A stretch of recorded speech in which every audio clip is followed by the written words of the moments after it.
ఒకరోజు మెడాసు దేవత కోసం తపస్సు చేస్తాడు. దేవత ప్రత్యక్షమయ్యి ఏం కావాలని అడుగుతుంది. వెంటనే నేను పట్టుకుందల్లా బంగారం అయిపోవాలని కోరుకుంటాడు. వెంటనే దేవత తథాస్తు అని వెళ్ళిపోతుంది.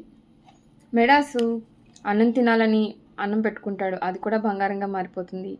ఇంటిని ముట్టుకుంటాడు, బంగారంగా మారిపోతుంది. కుర్చీలు ముట్టుకుంటాడు, బంగారంగా మారిపోతుంది. ఆఖరికి తన గారాల పట్టి అయిన కూతురు కూడా బంగారంగా మారిపోతుంది. ఇంకా ఏం చేయాలో తెలియక మెడాసు లబోదిబం అంటాడు. మళ్ళీ దేవత కోసం తపస్సు చేసి ప్రత్యక్షం చేసుకుంటాడు. అప్పుడు దేవతను అడుగుతాడు, నాకు ఇవేమీ వద్దు, ఇదివరకుట్లా ఉంటే చాలు, ఉన్నదాంతో తృప్తిగా ఉంటే చాలు అని. ఇప్పటి సమాజంలో కూడా అందరూ అత్యాశకి లోబడి చాలా ఎక్కువ సంపాదించాలని సైబర్ క్రైమ్స్ అన్నీ చేస్తున్నారు. జనాలు కూడా లింక్లు క్లిక్ చేయడం వల్ల 10,000 కడితే ₹1,00,000 వస్తుంది అనే ఉద్దేశంతో ఉంటున్నారు. జాగ్రత్త పడండి మరి.